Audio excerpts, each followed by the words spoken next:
शुरुआत मैं आपसे करना चाहता हूं और मेरा पहला प्रश्न है आपसे कि 39 सीटों पर हुए चुनाव के बाद, मतदान के बाद अब 41 सीटें घनघोर पूर्वांचल की तरफ हम लोग बढ़ रहे हैं। 39 सीटों को लेकर आप कोई दबाव में हैं कि इन 41 सीटों को लेकर आपके मन में कोई दुविधा है और आपको लगता है कि चुनाव फंसा है, या पूर्वांचल के मन में मोदी हैं? देखिए ब्रजेश जी, आपने अपने ओपनिंग रिमार्क में एक बात कही कि लोकतंत्र में जनता तय करेगी। निश्चित रूप से जनता ही जनार्दन होती है।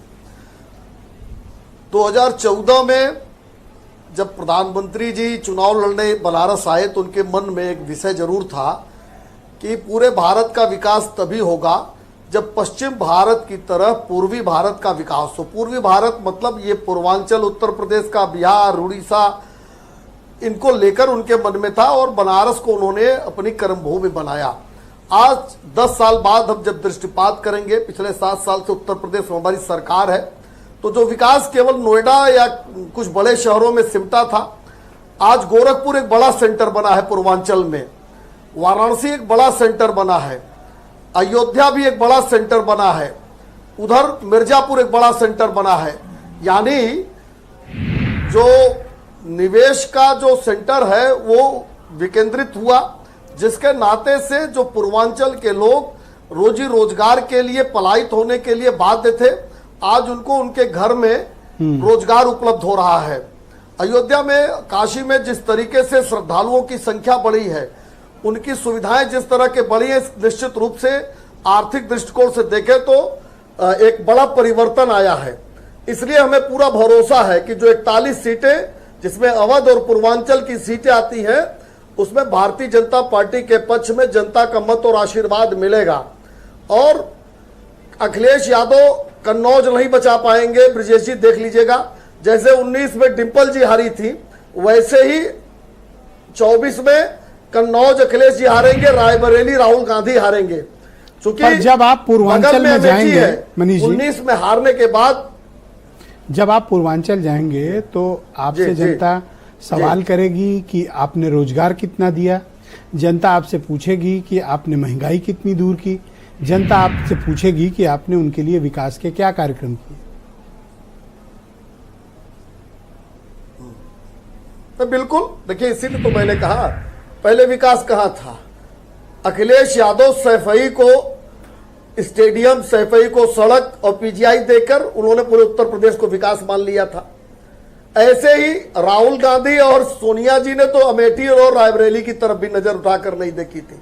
हमने इसीलिए शुरू में ही कहा कि मोदी जी की परिकल्पना में पूरे पूर्वी भारत का विकास था, जिससे पश्चिम भारत के विकास के बराबर अगर विकसित होगा तभी देश विकसित होगा।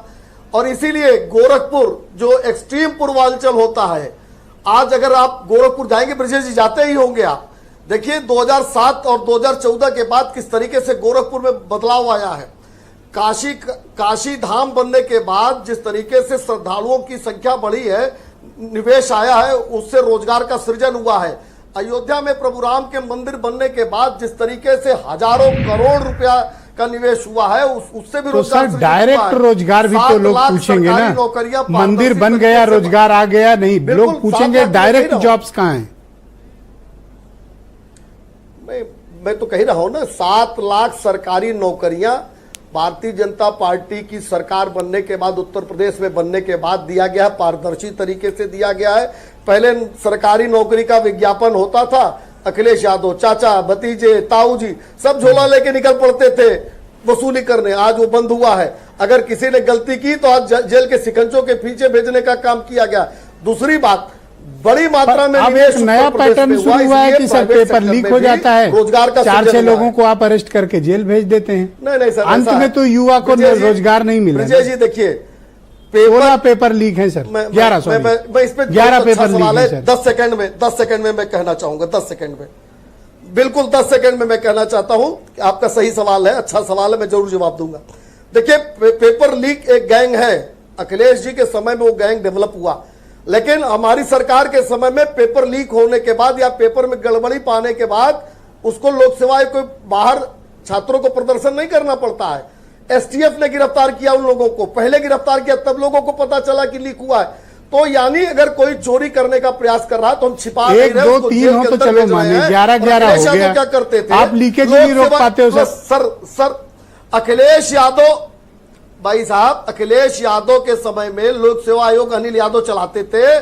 जब वो बर्खास्त किया माननीय उच्च न्यायालय ने, तो उसके लिए सर सरकार दूसरी सुप्रीम बार कोर्ट जाती जनता ने थी, चुन पांचों के आपको आयोग भेजा है बर्खास्त सर। करना पड़ा था। 8 साल हो रहे हैं, आप पुरानी 8 साल का तो हिसाब दो। नहीं, मैंने तो ये कहा कि हमारी सरकार के समय में कोई गलती अगर कर रहा है तो उसको जेल के सकिंचों में सरकार भेजती है। और अखिलेश के पर समय जॉब में नहीं मिल रहा है सर, जेल जो जा रहे हैं, भ्रष्टाचारियों पर एंड ऑफ द डे सरकार यूथ के लिए सुप्रीम क्या कोर्ट है? जाती थी। मैं समाजवादी